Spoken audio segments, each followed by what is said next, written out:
The United States imports oil from Saudi Arabia, cars from Japan, TVs from Korea, and whiskey from Scotland. So what do we import from India? We import people, really smart people. And as you're about to see, the smartest, most successful, most influential Indians who've migrated to the U.S. seem to share a common credential. They're graduates of the Indian Institute of Technology, better known as IIT. Made up of 7 campuses throughout India, IIT may be the most important university you've never heard of. This is IIT Bombay. Put Harvard, MIT, and Princeton together, and you begin to get an idea of the status of this school in India. You compute the capacity of the column. IIT is dedicated to producing world-class chemical, electrical, and computer engineers. And then you plug this back in and you... With a curriculum that may be the most rigorous in the world. Just outside the campus gates, the slums, congestion, and chaos of Bombay are overwhelming. Inside, it's quiet and uncrowded, and by Indian standards, very well equipped. Getting here is the fervent dream of nearly every schoolboy. With a population of over 1 billion people in India, competition to get into the IITs is ferocious.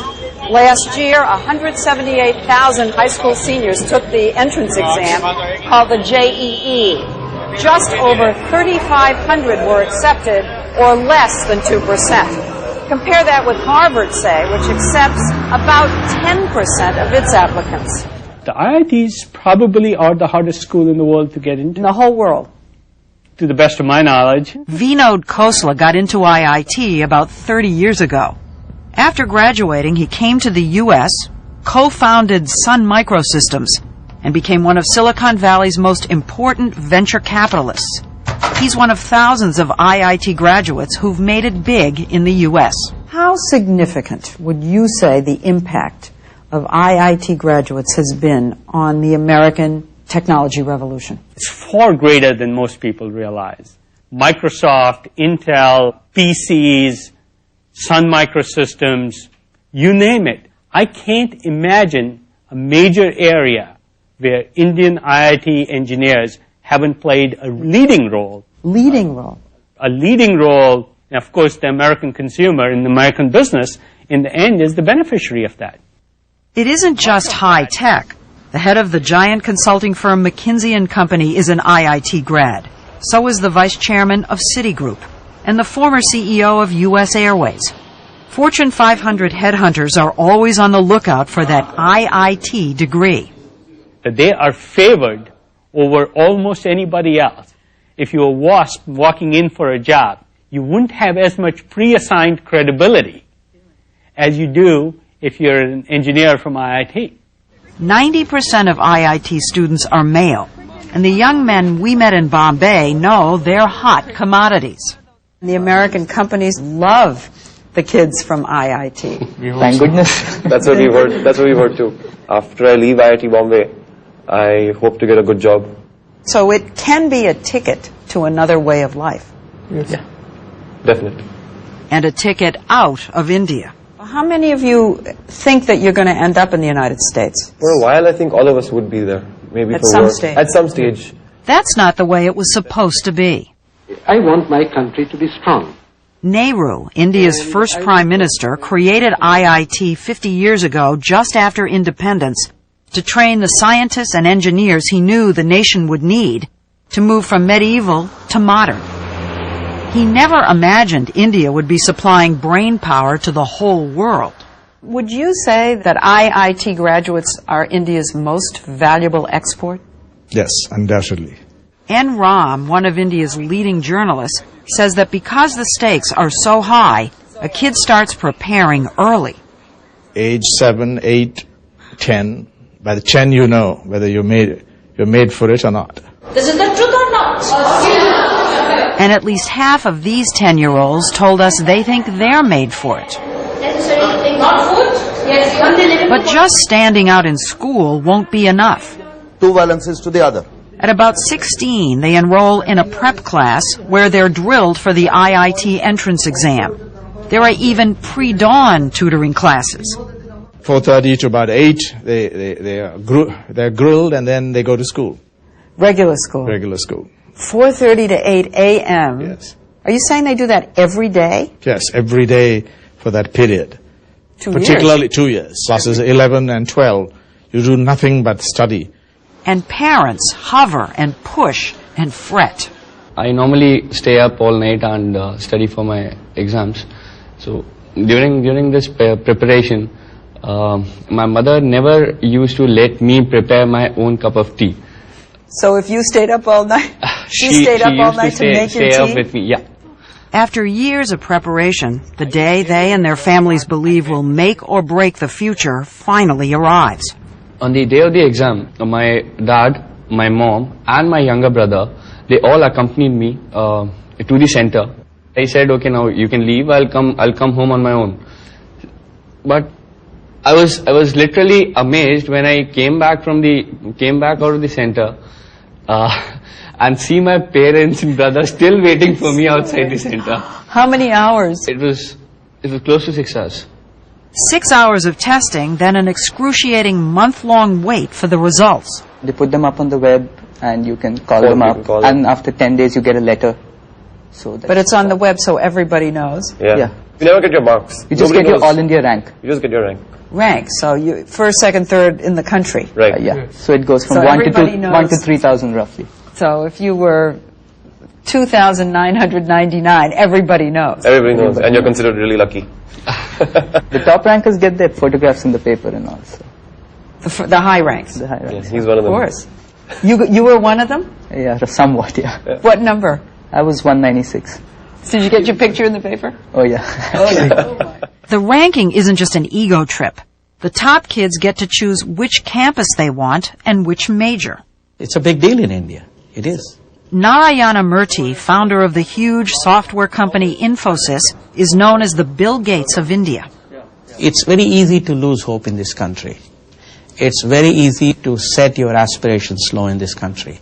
But amidst all this competition among high-quality students, this institution of IIT sets your aspirations much higher. Now, what about your own son? Well, my son, he probably wanted to do computer science at IIT. To do computer science at IIT, you have to be in top 200. And he couldn't do that, so he went to Cornell instead. Think about that for a minute. A kid from India using an Ivy League university as a safety school. That's how smart these guys are. I do know cases where students who couldn't get into computer science at IITs, they have gotten scholarship at MIT, at Princeton, at Caltech. Yes, sure. You wouldn't mistake this for MIT or Caltech. It's the final exam of metal fabrication class required for every IIT freshman. Call it shop class on steroids.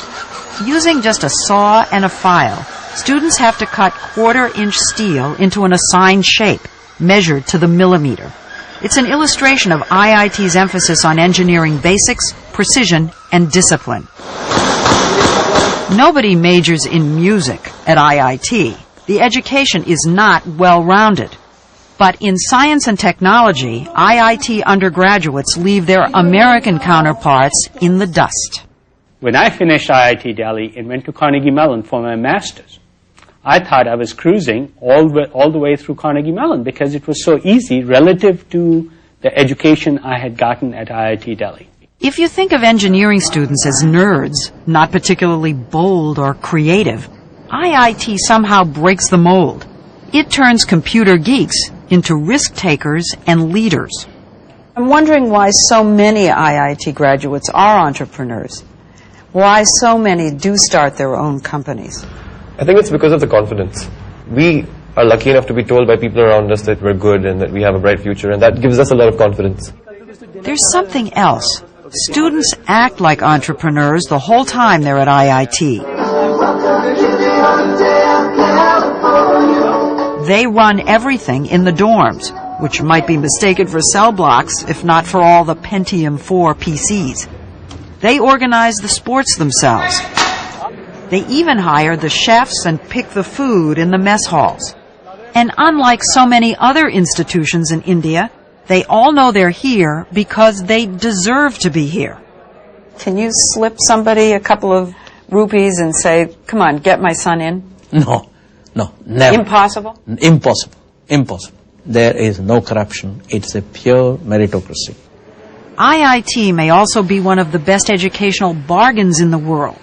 It costs a family just about $700 a year for room, board, and tuition. That's less than 20% of the true cost. The Indian government subsidizes all the rest. While some IIT grads stay and have helped build India's flourishing high-tech sector, almost 2/3, up to 2,000 people leave every year, most for the U.S. Some people would say you're subsidizing factories which produce largely for the higher end of the American employment market. So there's this debate here that says, why are we spending so much money to educate these brilliant young men who just leave? You don't have to be crudely nationalistic to raise this question. There's a need here, there's a demand here, and these guys are simply not available. How many of them ever come back? Very small percentage. But my view is that we also have to work harder here to make it attractive for them to come back. Murthy is doing his part. His software company, Infosys, hires about 150 IIT graduates every year to stay and work in India. He says the brain drain doesn't worry him. Sure, Nehru wanted all these young men and women to contribute to the success of India, and they are contributing to the success of India in some way, because today the respect for the Indian professional is much higher in the United States than what it was in the 50s. But does that translate into investment money coming into India? Some of these people who have reached the higher echelons in the corporate world in the U.S., they have persuaded their corporations to start operations in India, whether it's Texas Instruments, whether it's General Electric, whether it's Citibank. So it does mean investment back here? Oh, yes, it does mean. I have no question that India now is benefiting significantly from the cycling of knowledge, the back and forth, no question about it. And individual IIT grads are sending lots of money back home, too.